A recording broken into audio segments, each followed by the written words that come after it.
오늘 저와 여러분에게 주시는 이번 주에 주시는 하나님의 말씀을 함께 읽어보도록 하겠습니다. 자, 15절부터 21절까지 기도하겠습니다. 그러므로 예수께서 그들이 와서 자기를 억지로 붙들어 임금으로 삼으려는 줄 아시고 다시 혼자 산으로 떠나 가시니라. 배를 타고 바다를 건너 가버나움으로 가는데 이미 어두웠고 예수는 아직 그들에게 오시지 아니하셨더니 제자들이 노를 저어 10여리쯤 가다가 예수께서 바다 위로 걸어 배 가까이 오심을 보고 두려워하거늘 같이 읽겠습니다. 이에 기뻐서 배로 영접하니 배는 곧 그들이 가려던 땅에 이르렀더라. 아멘. 2012년 6월 27일 저는 홍콩에 있었습니다. 홍콩에 왜 있었을까요? 하늘치과 의료봉사단을 포함한 서울광역교회 청년봉사단 80명을 이끌고 인천공항에서 홍콩과 방콕을 거쳐 미얀마 양곤으로 들어가는 일정이었습니다. 홍콩은 중간 경유지였습니다. 그런데 홍콩에서 비행기 출항이 늦어졌습니다. 한두 시간이 아니라 거의 7시간이나 늦어졌죠. 당연히 방콕에서 미얀마로 들어가는 비행기를 못 타게 되었고 제 속이 타들어가기 시작했습니다. 청년부를 이제 처음 맡은 해 첫 청년봉사단 인솔이었습니다. 저로서는 참 당혹스러운 시간이었습니다. 일반적인 우리 신앙관념에 의하면 하나님이 기뻐하시는 일을 하면 모든 것이 순조롭게 이루어질 것을 기대합니다. 반면에 뭔가 일이 틀어지고 앞으로 나아가지 못하면 하나님이 막으시는 건가? 우리가 뭐 기도를 좀 적게 했나? 뭐 이런 생각을 하기 쉽습니다. 공항에서 대기하는 청년들은 기다림에 지쳐가고 저는 이 초조함에 힘이 겨웠습니다. 그러던 중 하나님이 주신 마음이 있어서 청년들에게 이 소그룹으로 모여서 순모임을 하라고 말했습니다. 비행기 이륙을 마냥 기다리고 있던 청년들을 이 공항 곳곳에 모여서 소그룹 모임을 하라고 한 것이죠. 그래서 공항 바닥 있잖아요. 이 바닥에 둘러 앉아가지고 335 둘러 앉아가지고 찬양도 하고 기도도 하고 말씀도 나누기 시작했습니다. 저도 순모임 중 하나에 들어가서 함께 은혜를 나눴는데요. 이게 그냥 교회에서 주일날 하는 순모임보다 10배 이상 은혜가 있더라고요. 하나님이 주시는 특별한 은혜와 성령 충만함을 경험했습니다. 그래서 이 홍콩 공항에는 신앙 고백과 찬양 소리가 울려 퍼졌습니다. 마침내 비행기가 다 정비가 되고 출발할 수 있게 되었습니다. 우리는 태국의 방콕에 밤늦게 도착했습니다. 이미 미얀마 양곤으로 넘어가는 비행기는 놓친 상태였습니다. 다음날 언제 미얀마로 갈 수 있을지 불투명한 상태였습니다. 저는 아주 피곤하고 긴장된 상태에서 그날 밤을 거의 꼬박 새웠습니다. 오늘 본문에 나온 제자들도 그때의 저처럼 당혹감을 느꼈을 것입니다. 제자들은 얼마 전까지 호의적인 군중에 둘러싸여 있었습니다. 사람들이 제자들의 손끝을 통해 전달된 기적을 맛보고 열광을 했습니다. 보통 사람은 평생 한 번도 목격할 수 없는 놀라운 일을 그들은 직접 경험했던 것이죠. 게다가 제자들은 사람들 가운데 일어나는 어떤 분위기를 느꼈습니다. 만약 그곳에 계속 머물렀다면 어떤 일이 일어났을까요? 자신들의 스승이 왕으로 추대되고 자신들도 높은 관직 한 자리씩 차지할 수도 있는 분위기였습니다. 정치적인 감각이 뛰어난 제자들은 벌써부터 예수님의 내각을 어떻게 구성할지, 자기는 어떤 자리를 차지하는 것이 좋을지 계산하고 있었을지도 모릅니다. 그러나 지금 그들은 열광적인 지지자들로 둘러싸인 평지가 아닌 어둡고 춥고 적대적인 바다 위에서 위태롭게 고깃배 한 척에 의지하고 있었습니다. 그들 향해 뻗어진 손과 그들에게 열광하던 환호성은 사라지고 무심하게 날뛰는 파도와 막대먹은 바람이 그들을 거슬러 세차게 불어올 뿐이었습니다. 왜 이렇게 되었나? 이러려고 배를 탔나 싶었지만 어쩔 수 없었습니다. 예수님이 그렇게 하라고 시켰기 때문입니다. 그렇습니다. 예수님이 제자들에게 배를 타라고 재촉을 했습니다. 마가복음에 의하면 이 오병이어의 기적을 음미하며 뒤풀이할 여유도 없이 즉시 배를 타고 바다 건너편으로 가라고 예수님이 보내셨습니다. 땀을 핥기는 추운 바람과 온몸으로 뱃잔을 때리는 파도가 잠깐 동안의 달콤한 해상도 허락하지 않았습니다. 그들은 괴롭게 노를 젓고 있었습니다. 군중을 떠나 배를 타고 출발한 저녁부터 이런 본문을 보시면 언제까지 그들이 노를 저었습니까? 본문에 나와 있습니까? 마가복음 본문을 봐야겠죠? 마가복음 본문을 보면 그들이 새벽까지 노를 저었다. 해 저물녘부터 새벽까지. 그럼 최소한 몇 시간입니까? 7시간을 노를 저었다. 7시간. 그들 7시간 동안 노를 저어서 얼마 나갔습니까? 19절 보십시오. 얼마 정도 나갔어요? 네? 10열이면 이제 사실은 이제 4km 정도인데 이게 이 영어 성경을 보면 3에서 3.5마일 이렇게 돼 있거든요. 그래서 한 크게 잡아서 길게 잡아서 한 5km로 잡아보겠습니다. 7시간 동안 5km 나갔다는 것은 1분에 몇 미터 나간 걸까요? 하늘아? 1분에 몇 미터? 1분에 한 11m 정도. 그러니까 엄청 느린 거죠. 어떨 때는 앞으로 조금 잘 나가는 것 같더라도 역풍이 강해지면 앞으로 나아가지 못하고 겨우 밀려나지 않을 만큼 견딜 뿐일 때가 많았을 것입니다. 7시간 동안 노를 저은 것입니다. 여러분 노를 저어보셨나요? 제가 전에 노를 저어봤는데 2인용 하여튼 몇 명 탈 수 있는 텐데 노를 졌는데 정말 안 나가는 거예요. 앞으로 나가지도 않고 뒤로 나가지도 않고 심지어 이 물살에 떠내려가지도 않는 거예요. 열심히 막 1시간 동안 하고 내가 체력이 떨어졌나 보다 하면서 이제 힘들게 막 내렸는데 그 배 주인이 뭐라고 하냐면 뭐야 이거 왜 돌을 안 풀었지? 하면서 이렇게 하시는 거예요. 그러니까 배 안 떠나가라고 돌을 밑에다가 닷처럼 이렇게 해놓고 우리 보고 타라고 한 거예요. 엄청 괴로웠습니다. 근데 그거보다 더 괴롭게 7시간 동안 노를 저으면 얼마나 힘들겠습니까? 여러분 우리 어린이 친구들 한번 노를 저어보세요. 그러면서 오늘 말씀을 기억해 보시기 바랍니다. 여러분 복음서에서 이 배를 타는 건요 오늘 요한복음 6장 16절부터 21절입니다. 배를 타는 건요 그리스도인이 소명의 삶을 사는 것을 상징할 때가 많습니다. 예수님이 가라고 하신 뱃길입니다. 그런데 예수님이 가라고 했으면 역풍이 불 것 같아요? 순풍이 불 것 같아요? 순풍. 우리 순풍 잘 나으시길 축복합니다. 자, 우리 순풍이 불 것 같아요. 그런데 역풍이 불었어요. 마가복음에는 바람이 거슬러 불었어요. 그것도 큰 바람으로 역풍이 불었습니다. 이럴 때 제자들의 마음에 이 회의감이 들지 않겠습니까? 우리도 그럴 때가 있죠. 여러분도 그럴 때가 있죠? 주님이 가라고 하신 길,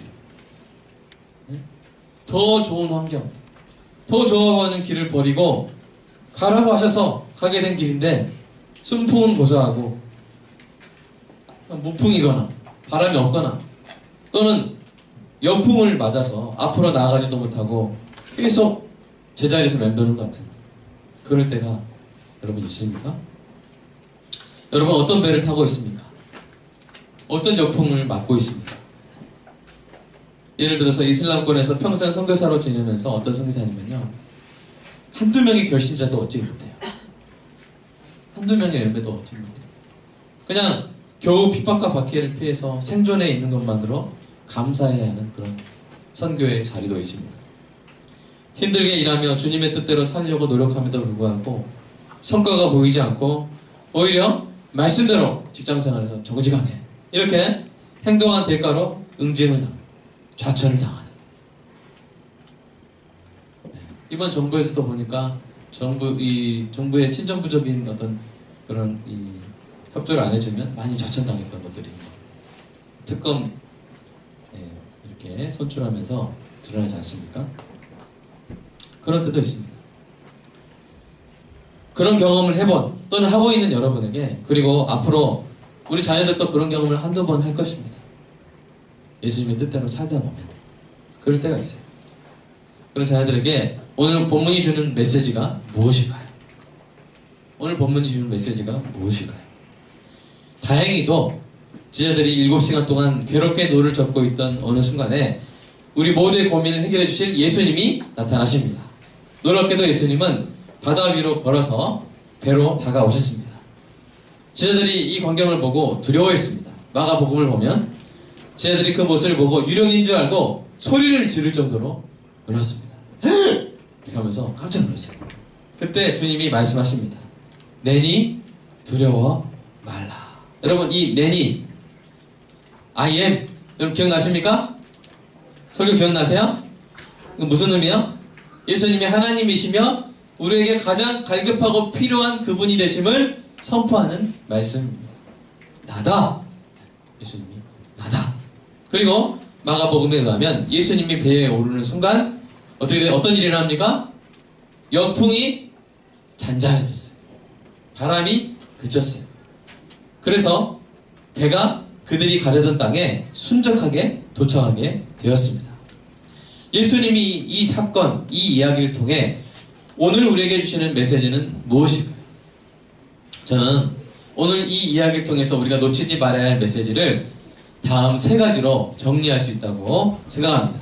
첫째로, 우리가 소명의 배를 타고 가면서 때로 역풍을 맞아 호전을 할 때 예수님이 우리를 눈여겨보고 계시고 상황을 통제하고 계신다는 사실입니다. 우리 마가복음 말씀 한번 읽어보도록 하겠습니다. 마가복음 말씀 저물매 읽어보겠습니다. 시작.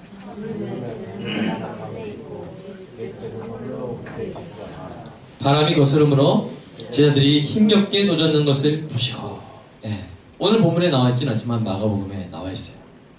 예수님이 산에 오르셨어요. 뭐 하기 위해서? 기도하기 산에 오르셨어요. 갈릴리 옆에 있는 이 산에 오르면요, 갈릴리 바다가 이렇게 훤히 보입니다. 물론 날이 흐릴 때 육안으로 보면 바다 위에서 풍랑을 맞고 있는 배가 잘 보이지 않겠지만 지금 예수님은 하나님의 눈으로 보시는 거예요. 예수님의 신성의 눈으로 지금 보시는 거예요. 그 예수님의 눈에 제자들이 힘겹게 노젓는 것이 보였습니다. 예수님은 제자들을 보내놓고 그들의 안전에 대해서 무관심하지 않으셨습니다. 예수님은 제자들의 배가 침몰할 위기에 있을 때 머리를 하고 계시거나 혼자서 맛있는 것을 드시거나 얼굴을 만지고 계시지 않았습니다. 예수님은 그 7시간 동안 바다 위에서 침몰 위기에 처한 제자들의 배를 어떻게 하고 계셨어요? 주시하고 계셨다. 보고 계셨습니다. 그리고 모든 상황을 통제하며 제자들의 배가 침몰되지 않도록 지켜주고 계셨습니다. 사랑하는 여러분, 오늘도 예수님이 저와 여러분을 주시하며 상황을 통제하고 계심을 믿으시기를 주님의 이름으로 축복합니다. 보고 계세요. 우리가 탄 소명의 배가 앞으로 나가기는커녕 가라앉을 것만 같더라도 결코 그렇게 되지 않을 것입니다. 왜냐하면 예수님이 상황을 지켜보고 계시고 예수님이 상황을 주관하고 계시기 때문입니다. 힘들 수 있습니다. 괴로울 수 있습니다. 그러나 결코 망하지 않습니다. 결코 침몰하지 않습니다. 앞으로 나아가지는 못한다 할지라도 배가 뒤집어지는 일은 없을 것입니다. 주님이 하늘 컨트롤 타워에서 항상 지켜보고 계시기 때문입니다. 우리 주님은 우리를 돌보시는 목자의 직무를 결코 유기하지 않는 신실하신 분이신 줄로 믿습니다. 눈동자와 같이 우리 자녀들을 지키실 줄로 믿습니다. 우리 이사야서 말씀 한번 볼까요? 시작. 이스라엘을 지키시는 이는 졸지도 아니하시고 주무시지도 아니하시리라. 우리를 지키실 때 졸지도 아니죠. 주무시지도 않습니다. 그러면 우리 입장에서 가장 중요한 것은 소명의 배를 탔을 때 앞으로 나아가는 것이 아니라 소명의 배를 버리지 않고 계속 노를 젓는 것입니다. 계속 노를 젓는 것입니다. 앞으로 나가는 것이 더디고 심지어 때로는 뒤로 밀려날지라도 뱃머리를 돌리지 않고 계속 주님이 보내신 방향으로 나아가려고 노를 젓는 것입니다. 왜요? 주님이 보시고 있기 때문입니다. 주님이 상황을 통제하고 있기 때문입니다. 이것을 주님은, 제자들은 직접 경험을 통해서 깨닫기를 원하셨고요. 저와 여러분은 이 말씀을 읽음으로써 알게 되기를 원하셨던 것입니다. 저도 이런 주님의 마음을 압니다. 여러분, 아빠가 되면, 엄마가 되면 이 주님의 마음을 압니다. 연약한 아기가 놀이터에서 놀 때 그 아기에게서 눈을 떼고 계속 핸드폰만 보는 아빠나 엄마는 없습니다. 잠깐 핸드폰을 볼지라도 뭐하고 있습니까? 대부분 그 아기가 2살짜리, 3살짜리, 4살짜리 아기가 지금 놀이터 올라가서 이렇게 하고 있는데 보고 있죠. 위험한 상황에 처하진 않을까봐 아기를 돌보고 있습니다. 그러다 아기가 혹시 계단에서 이렇게 기우뚱하면 어떻게 됩니까? 아빠는 슈퍼열차로 샥 달려가가지고, 평소에 그런 속도가 이게 안 나시는 분입니다. 100m에 한 20초 되는 분인데 갑자기 순간속도 확 내가지고 탁 잡아줘. 우리 그런 것을 인터넷에서 보면 찾아보세요. 아빠, 슈퍼맨 같은 아빠를 해가지고 아기가 막 떨어지려고 하면 정말 믿을 수 없는 속도로 쫙 가가지고 안아주는 그런 이 아빠의 모습을 발견합니다. 그런데 사랑하는 여러분, 사실 우리가 아빠 엄마가 애들을 지켜봐도요, 그래서 다 이 안전하게 하면 한 번도 안 다쳐야 되는데 우리 아빠 엄마들 놓칠 때가 없어요? 있어요? 네, 있어요. 우리가 한 번도 안 놓치고 한 번도 안 다쳐야 되는데 있어요. 그러나 우리 하늘 아버지 되신 하나님, 또 우리 예수님은 우리를 놓치지 않고 보고 계시는 줄로 믿습니다. 저는 아마도 이렇게 생각을 해요. 이 오늘 본문의 사건을 제자들은 계속 기억했을 것 같아요. 훗날 예수님이 승천하신 후에 제자들이 온 땅으로 전도하러 나가지 않습니까? 오늘 본문의 사건을 그 온 땅으로 나가면서 전도의 소명을 다할 때, 여러분, 제자들은 지독한 방위와 끔찍한 박해를 당해야만 했습니다. 그때 그들이 기억했을 거예요. 뭘 기억해요? 지금도 주님이 보고 계신다. 제자들이 온 땅에 나아가서 전도할 때 그들이 항상 협조만 받은 것이 아니라 방해와 박해를 당하지 않았겠습니까? 그때 주님이 기억했을 것입니다. 제자들이 기억했을 것입니다. 우리가 그때 배를 젓고 있을 때 주님 보고 계셨지. 우리가 혼자인 것 같았지만 주님이 보고 계셨지. 지금도 주님이 보고 계실 거야. 승천하신 주님이 지금도 보고 계실 거야. 아마 그들에게 그런 고난과 역경을 이겨낼 이 힘이 되었을 것입니다. 사랑하는 여러분도 힘들고 어려울 때 고백하시기 바랍니다. 따라서 해볼까요? 주님, 지금도 보고 계시는 거 다 알아요. 고백하시오. 주님, 지금도 보고 계시죠? 다 알아요. 우리가 아기를 키우는 것도 소명의 삶입니다. 아기를 낳고 키우는 것. 아기를 낳고 키우다 보면 힘들 때가 많습니다. 이렇게 한 사람이 3명을 케어하거나 세 아이를 케어하고, 어떤 사모님이 이렇게 3아이를 이렇게 한꺼번에 이렇게 케어하는 거를 계속 SNS에 올리면서 위로를 받으려고 하시더라고요. 모든 엄마들이 그렇습니다. 애기 1명도 사실은 쉽지 않아요. 애기 2명 때까지 더 힘들고, 오히려 3명부터는 더 쉬워진다고 하는데 잘 모르겠습니다. 그럴 때, 힘들고 어려울 때 주님 보고 계시죠? 도와주세요. 주님, 저 혼자 이렇게 힘겹게 있는 게 아니라 주님께서 보고 계신 줄로 믿습니다. 라고 여러분 고백하시기 바랍니다. 주님, 주님이 주신 이 길 끝까지 가겠습니다. 주님, 앞으로 나아가는 것이 보이지 않아도, 괴롭게 놓는 것 같아도 저는 혼자가 아니라 주님이 지금 저를 지켜보고 계신 줄로 믿습니다. 우리 주님은 그렇게 목자예요. 신실한 목자예요. 양들을 버리지 않아요. 양들의 안전에 무관심하지 않아요. 주님은 보고 계십니다. 둘째로 오늘 본문을 통해 예수님이 우리에게 주시는 메시지는 주님이 주님의 때에 우리의 상황을 변화시켜주고 우리를 구해주신다는 거예요. 제자들이 힘겹게 노를 젓고 있는 모습을 보신 예수님은 예수님이 생각하신 때에 일어나 제자들을 향해서 걸어오셨습니다. 그렇게 예수님이 제자들에게 걸어올 때는요, 배가 없다? 풍랑이 거세다? 이건 문제가 되지 않아요. 배가 없고 풍랑이 없구나, 풍랑이 세구나, 좀 이따 가야지. 아니요. 예수님 뭐 해버리세요? 이때? 바다가 있어. 예준아, 예수님이 바다가 있었는데 바람이 불었어. 어떻게, 이 배도 없어요. 지금 배도 없어요. 바다 위에요. 예수님 어떻게 제자들에게 갔죠? 바다 위를 어떻게 해서 제자들에게 갔습니까? 걸어서. 바다 위를 자, 물 위를 걸어본 사람 있습니까? 있어요? 여러분 혹시 뭐 달리기 빨리 하더라도 해보지 마세요. 알겠죠? 네, 물 위는 예수님만 할 수 있어요. 예수님이 걸어오신 거예요. 예수님이 우리에게 오실 때는 어떤 상황과 환경이 장애가 되지 않습니다. 이 장면에서 여러분 바다 위를 걸으신 것도 대단하지만요, 사실 은혜가 되는 건 뭡니까? 예수님이 오셨다는 사실입니다. 예수님이 고난과 역경 가운데 있는 제자들에게 함께 하시려고 오셨다는 사실이죠. 가장 힘들고 어려울 때 제자들에게 오셔서 그들의 위로와 격려가 되셨습니다. 오늘 저와 여러분에게도 마찬가지인 줄로 믿습니다. 그리고 우리가 힘들고 어려울 때 예수님은 성령으로 우리와 함께 계십니다. 그리고 필요하다면 상황을 변화시키세요. 예수님. 여러분 기도하시기 바랍니다.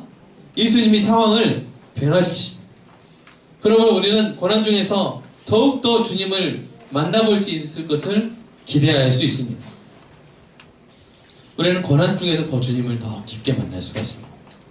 여러분 경험했죠? 평탄할 때, 모든 게 잘 될 때, 하나님 계신가 막 이런 생각까지 할 때가 있는데, 우리가 힘들고 어려울 때 주님이 오셔서 바람을 잔잔하게 해주시고 상황을 변화시켜 주시는 거예요. 여러분 주님 그런 분입니다. 여러분 걱정하지 마세요. 여러분 먼저 중요한 결정을 하고 소명의 삶을 살아갈 때 걱정하지 마세요. 주님이 보고 계시고 주님이 꼭 주님의 때에 상황을 바꿔주실 줄로 믿습니다. 우리의 이 고난 속에서 만나는 주님은 어떤 맛이냐면요, 고난을 쓰지만요, 예수님을 만나면 그 쓴맛을 압도하는 달콤함으로 다가오십니다.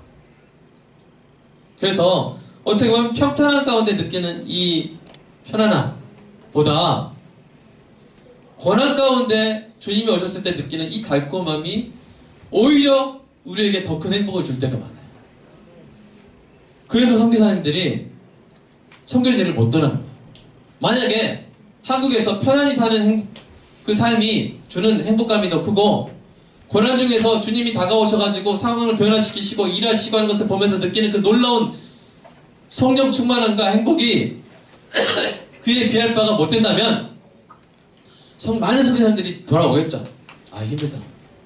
그러나 선교사님들이 갔다가 못 돌아오는 이유는 뭐냐면 한국에서 편안히 살 때 느끼는 행복감보다 선교지에서 때로는 고난 가운데, 때로는 역경 가운데 힘들고 어렵지만 괴롭게 노를 저었지만 정말 필요할 때 주님 나타나셔가지고 짠! 상황을 변화시키시는, 하나님 나와 함께 일하시는 거라는 것을 느끼게 하시는 주님의 은혜가 주는 행복감이 너무나 크기 때문에 선교지를 안 떠나는 거예요. 사랑하는 여러분, 선교지뿐만 아니라 삶의 현장에서 여러분 그냥 고난 받지 마시고요, 그냥 힘들어하지 마시고요, 예수님을 기대하시기를, 주님 만날 것을 기대하시기를 주님의 이름으로 축복합니다. 우리의 고난 속에서 다가오시는 주님은 우리의 신앙에 새 힘을 줍니다. 확신을 줍니다. 용기를 줍니다.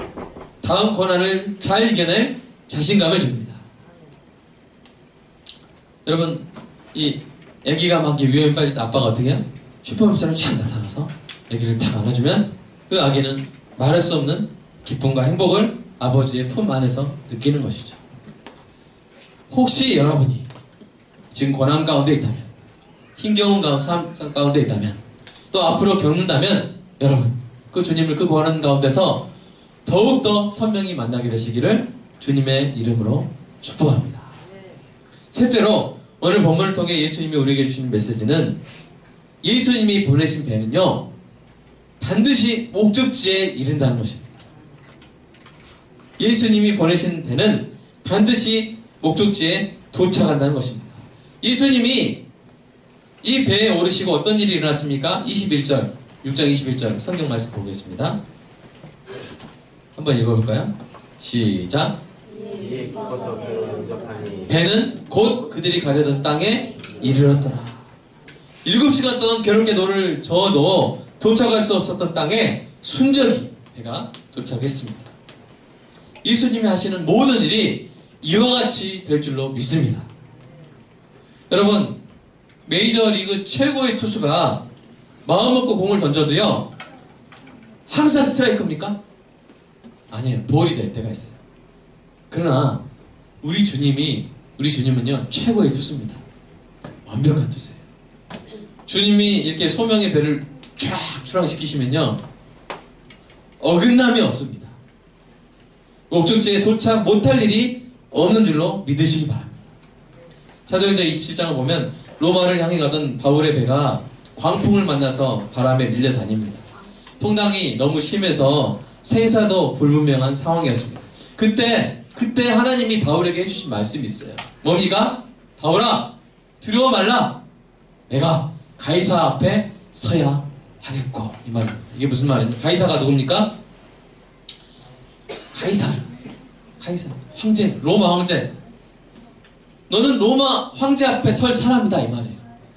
자, 이 바다에서 지금 로마를 향했는데 풍랑 가운데 있어요. 너무 위험한 상황이에요. 근데 하나님이 바울에게 너는 로마 황제 앞에 설 것이다 말씀해 주셨어요. 그 말은 뭘 의미합니까? 바울이 이 바다에 배가 침몰해서 죽을 일이 있어요, 없어요? 없다는 거예요. 지금 이런 고난과 역경 가운데 있지만 너는 반드시 황제 앞에 설 것이다. 그러면 바울 어떻게 했습니까? 반드시 황제 앞에 서는 것이죠. 여러분, 하나님의 거룩함이 어디가 있냐면요, 우리는 뭔가 의지를, 결단을 표명해도 그대로 되지 않을 때가 많아요. 그죠? 그대로 되지 않을 때가 많아요. 그러니까 자녀들한테 어떤 명령을 하거나 너는 앞으로 이렇게 될 것이다 이렇게 해도 그대로 되지 않을 때가 많아요. 그러나 하나님이 너는 이렇게 될 것이다 하면요 반드시 그렇게 되는 줄로 믿습니다. 아멘? 바울아, 너는 로마 황제 앞에 설 것이다. 그러면 반드시 바울은 로마 황제 앞에 도착하는 것이고요. 실제로 여러분 성경 보시면 바울이 도착하게 된 것을 보고, 또 바울과 함께 있었던 276명의 사람들도 보너스로 다 살아나서 이렇게 육지로 도달한 것을 우리가 볼 수가 있습니다. 사랑하는 여러분, 어떤 위기가 있어도요 하나님의 뜻은 이루어집니다. 아멘? 하나님의 뜻은 이루어집니다. 우리가 그 하나님의 뜻 안에 있으면 우리의 인생은 결코 의미 없이 실패하는 인생이 될 수가 없습니다. 바울이 로마로 반드시 갈 것이기 때문에 276명 모두 죽지 않고 살아난 것처럼 우리의 삶에도 우리가 소명의 배를 타고 있다면 하나님의 뜻이 반드시 이루어지는 기적을 저와 여러분이 경험하게 될 줄로 믿습니다. 주님이 우리에게 주신 소명의 배를 우리는 타고 있으면 됩니다. 뱃머리를 돌리지만 않으면 됩니다. 나아가는 것이 느려도, 때로는 제자리에 맴도는 것 같고, 심지어는 뒤로 밀려나는 것 같아도 우리는 마침내 목적지에 도달하게 될 것입니다. 이것을 믿으시기 바랍니다. 그러면 중요한 것은 속도가 아니라 방향입니다. 속도가 아니라 방향입니다. 우리 교회라는 빛골 광염교회 광염호, 빛골 광염호, 이 배가 나아가는 것도 중요한 것은 속도가 아니라 방향입니다. 어떤 방향으로 나가는 거예요? 교회가 성장하는 것도 우리가 성장 속도보다 중요한 것은 어떤 방향으로 성장이 하는가 하는 것입니다. 못될지라도, 결과가 잘 보이지 않더라도 주님이 가리킨 방향으로 기도의 노를, 순종의 노를 계속 저어가시기를, 계속 저어가는 우리 교회 되기를 주님의 이름으로 축복합니다. 주님의 방향으로, 주님이 가라고 하시는 방향으로, 우리가 받은 주님의 방향이 있지 않습니까? 그 교회의 방향으로, 빛과 소금이 되는 그 교회의 방향으로 계속해서 저어가는 것입니다. 그래서 제가 여러가지 목회 철학을 여러분과 이제 앞으로도 계속 공유할 것입니다. 우리 집사님들, 또 우리 새로 이제 집사님들 세워야 되는데, 우리 서리스님들 세울 때도 한 4주 정도는 저와 이제 집사 교육을 하면서 우리 교회의 구체적인 목회 방침들을 우리가 서로 공유를 하면서 그 목회 방향에 맞게, 우리 교회 비전에 맞게 계속 우리는 기도의 노를, 순종의 노를 저어갈 것입니다. 방콕에서의 하룻밤은 아주 힘들었지만 다음날 모든 일이 순적하게 풀렸습니다. 우리 일정을 지연시킨 항공사에서 책임을 지고 미얀마로 가는 항공편을 제공했고요. 우리 청년들은 이 항공사에서 그날 밤 이제 방콕에서 제공한 그 호텔이 어떤 호텔이었나 제가 이제 나중에 여유가 있을 때 살펴봤더니 포스타였고요. 그리고 하룻밤에 보니까 20만 원이더라고요. 하룻밤에 20만 원짜리 호텔을 그 20대 초반 청년들이 어떻게 묵어보겠습니까? 그 호텔을, 그런 호텔을. 그 호텔에서 저는 밤새도록 막 전화 받고 막 초조하고 긴장해가지고 막 이렇게 잠도 못 잤는데, 청년들은 나중에 들어보니까 욕실에서 막 거품 목욕하고 럭셔리하게 쉼을 누렸다는 그런 이야기를 듣고, 그 다음 날도 그 우리나라 뭐 워커힐 호텔 식당, 호텔식 뷔페식 같은 그런 데서 애들은 정말 맛있게 먹고 그리고 힘을 얻어서 출발할 수가 있었습니다. 나중에 보니까요, 이게 하나님 문제였어요. 왜냐면 제가 이제 그 청년부를 처음 맡았던 해였는데, 이 청년부 관리가 뭐냐면 기말고사 끝나자마자 출발을 계속 해온 거예요. 선교를. 그러니까 애들이 어떻게 되냐면, 애들이 물론 당일치기를 하면 안 되겠지만 대학생들이 평소에 열심히 공부해야 되겠고, 여러분은 그랬죠? 그래서 뭐 기말고사 전날에는 그냥 쉬었죠? 네, 혹시 그런지 모르겠지만, 근데 보통의 청년들은 이제 막 당일치기를 하는 거예요. 게다가 연습도 하는 거예요. 그러니까 이 선교 출발할 때는 체력이 거의 바닥난 상태에서 출발하기 때문에 그동안 선교 막 가면서 막 애들 막 쓰러지고 막 병 걸리고 이런 일이 많았거든요. 이제 그래서 그 관례대로 하다가 제가 그 다음 해부터는 이제 일주일 간격을 두는 걸 바꿨지만, 어쨌든 미얀마 그 첫 선교 때는 다 체력이 바닥에 떨어진 상태였던 거예요. 그래가지고 제가 볼 때 하나님이 이 체력으로는 난리 난다. 그래가지고 아마 하나님께서 홍콩에서 지연시키시고 방콕에서 방에서 콕 있으면서 이렇게 쉬게 거품 목욕하면서 룰루랄라 하면서, 그리고 최고의 식사로 하나님이 이렇게 영양 보충도 해주시고 그렇게 해주셨다는 참 은혜의 간증을 제가 지금은 할 수가 있습니다. 그때는 힘들었지만, 사랑하는 여러분, 힘겨운 고난과 역경 가운데 있을 때 여러분 오늘 이야기를 기억하시기를 주님의 이름으로 축복합니다. 우리 어린 친구들, 오늘 이야기 속에서 제자들이 풍랑 속에서 힘들게 노젓고 있을 때 예수님이 뭐 하셨다고요? 예준아, 예수님이 그렇죠. 첫 번째 뭐라고 했어? 하원이가 그랬는데 뭐라고 했어? 그렇지! 박수 한번 하겠습니다. 야, 첫 번째 지켜보고 있었어요. 그리고 예준이가 두 번째 뭐라고 그랬어요? 예수님이 바다 위로 걸어서 그들과 함께 해주시고 상황을 변화시켜 도와주셨단 말이에요. 마지막 세 번째 뭐였어요? 세 번째, 예수님이 배에 타시자 어떤 일이 일어났어요? 배가 도착했어요. 목적지에 무사히 도착했어요. 우리 예준이, 하준이 박수 한번 하겠습니다. 네. 이것을 평생 기억하시기 바랍니다. 우리 어린 친구들이 살다 보면 힘들고 어려울 때가 없겠어요? 있겠어요? 있을 수 있어요. 없기를 바라지만 있을 수 있어요. 왜냐하면 우리의 가치관과 세상의 가치관이 다르기 때문에. 가치관이 말은 좀 어렵겠지만, 우리가 하나님의 뜻대로 살다 보면, 여러분 세상 사람들은 거짓말 많이 합니다. 여러분 청문회 보세요. 모릅니다. 그렇게 몰라가지고 뭘 했는지 모르겠어요? 네? 그런 사람들이 정치 권력을 잡고 그럴 때가 있단 말이에요. 근데 여러분이 우리 어린 친구들이 정직하게 살다 보면, 에? 정직하게 살다 보면 분명히 역경을 맞을 때가 있어요.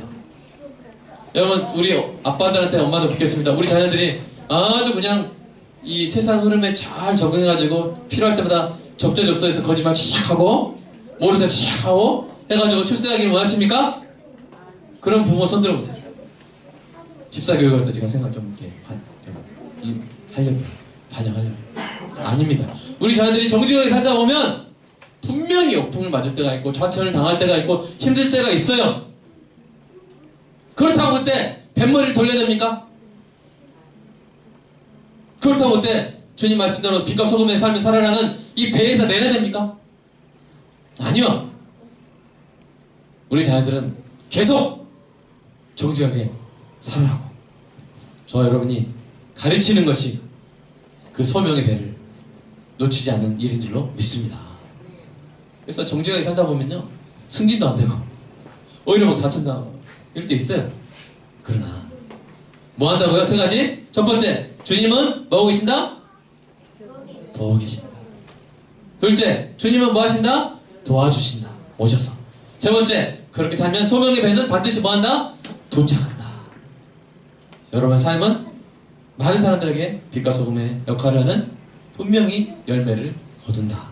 이것을 꼭 기억하는 저와 우리 모든 자녀들 되기를 주님의 이름으로 축복합니다.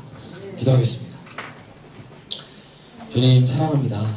오늘 이 어린아이들까지도 이 메시지를 이해했는데 우리 계속 주님이 주신 그 방향 말씀 속에 나오는 그 항해 지침서를 가지고 계속 주님의 뜻대로 주님을 바라보며 나아가게 하여 주시옵소서. 복음으로 교회가 성장하기를 소망합니다. 다른 것이 아니라 복음으로 교회가 성장하기를 원하고 말씀의 뜻대로 교회가 성장하기를 원하고 가르칠 때 집사님들이 장로님들이 권사님들이 그 직분의 의미가 무엇인지 우리가 어떤 삶을 살아야 되는지 우리가 훈련받는 올바른 그리스도인으로 훈련받는 이 과정을 통해서 정말 하나님의 뜻대로 아름답게 성장하는 교회가 되기를 소망합니다. 또 우리 교회 자녀들이 우리들이 세상에 나아갈 때 주님의 뜻대로 살아서 때로 고난당하고 때로 역풍을 맞을지라도 힘겹게 너를 져야 될지라도 그런 상황이 온다 할지라도 계속 기도의 너를 순종의 너를 저어감으로 말미암아 보석 같은 그리스도인들이 대한민국 사회의 미래의 지도자가 되는 놀라운 은혜가 있게 하여 주시옵소서. 정직하지 못한 지도자들, 사랑이 없는 지도자들, 하나님을 무서워하지 않는 지도자들이 나라를 어지럽게 하고 힘들게 하고 선배들의 삶을 괴롭게 만드는 이 안타까운 상황 속에서 보석처럼 하나님 말씀 가지고 계속해서 때로 밀려나고 때로 힘들어 할지라도 그 자리를 지켜낸 그 노를 계속 저어간 인재들은 어느 순간 하나님께서 들어 올리셔서 영광스럽게 사용하실 줄로 믿습니다. 앞으로 20년 후에 30년 후에 빛골광의 출신 우리 자녀들 가운데 대한민국을 정말로 아름답게 발전시키는 최고의 인재가 나오게 하여 주실 줄로 믿습니다. 주님 정치 분야뿐만 아니라 각계로 각 분야로 우리 귀한 자녀들 나아가서 주님의 빛과 소금의 역할을 다하는 귀한 은혜가 있게 하여 주시옵소서. 예수님의 이름으로 기도합니다. 아멘.